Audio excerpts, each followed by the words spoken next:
A kingdom ignored by its king will be ignored even by God. Wonder how? Jai Sriman Narayana, I am the Pauranika. Welcome to the 41st episode of Sri Mahabharata as written by sage Vedavyasa.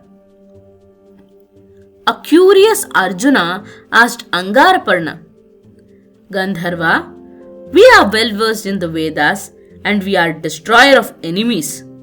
Despite that, we were attacked by you. Why did that happen? Tapatya, though I know about your abilities and strengths, I could risk attacking you because you're not offering oblations to the fire on a daily basis and you do not have a Purohita or a learned advisor in front of you. However, there is a reason why you could defeat me even at night when my strength is at maximum. That is because of your Brahmacharya Diksha. Due to that discipline of yours, you could defeat me, said Angaaraparna. Gandharva, you called me Tapatya. Why did you address me so? Asked Arjuna. I called you Tapatya as you are born in the lineage of Tapati. Let me tell you her story.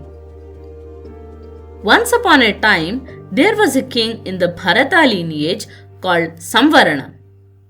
That great king was a worshipper of Lord Surya and he ruled his people justly.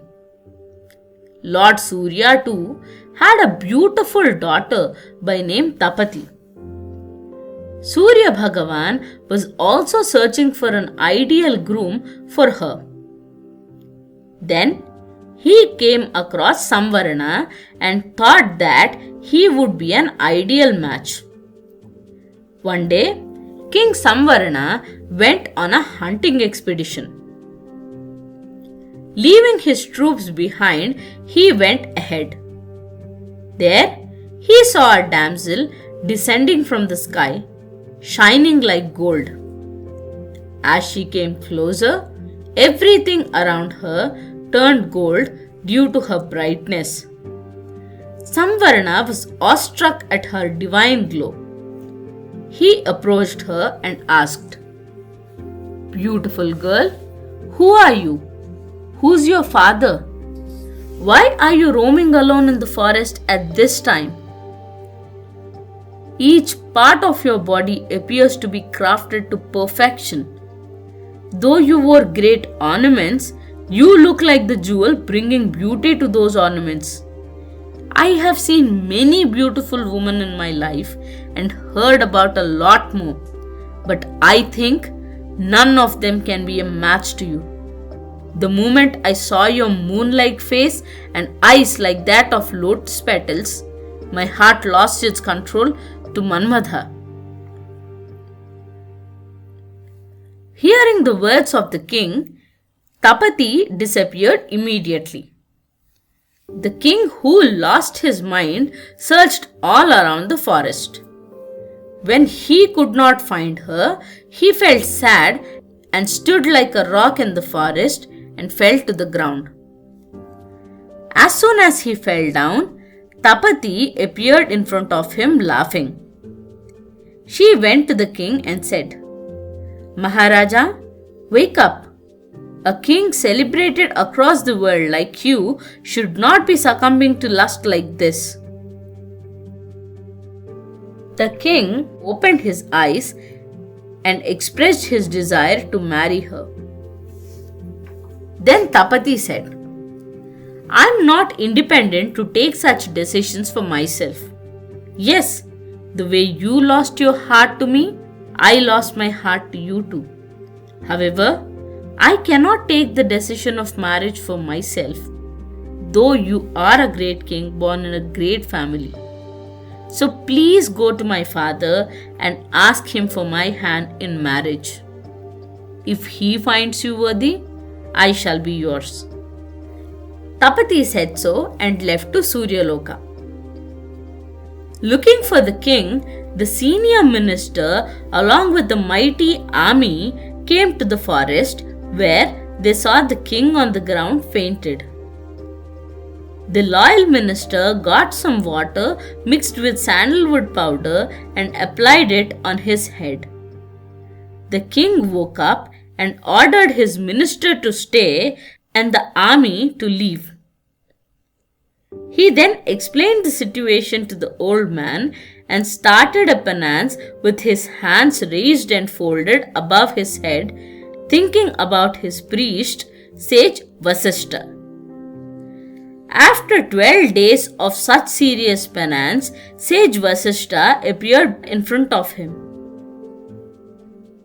Even without speaking to Samvarana, he understood the king's love for Tapati with his divine vision.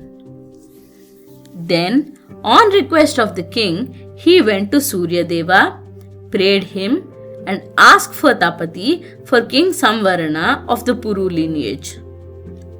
Then Lord Surya said, "Great sage, you are the best among the sages. King Samvarana is best among kings and Tapati is the best among women. What is there to oppose in this? Please take her with you for King Samvarana," said Lord Surya and gave his daughter, the sister of Savitri, Tapati. As Tapati descended from the sky, the king's happiness had no bounds. Vasishtha married them off and left. King Samvarana bestowed the responsibility of the entire kingdom on his minister to spend some time with his wife. Tapati and Samvarana spent quality time in the forest and they stayed so for 12 years. During this time, Indra stopped raining in the kingdom and a great drought started. The once upon a time prosperous kingdom of Samvarana appeared like the kingdom of Yama with death and decay all around. One day, seeing the hardship of the people of the kingdom, sage Vasishtha came there. He then ordered Indra to reign and also brought back King Samvarana and Tapati to the kingdom. And along with them, the prosperity of the kingdom also came back. The son of Tapati and Samvarana was Kuru, and as his descendants, you are called Kauravas. As descendants of Tapati, you are called Tapatyas.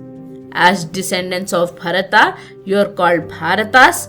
And as descendants of Puru, you are called Pauravas, said Angaaraparna. Thank you. Jai Shriman Narayana.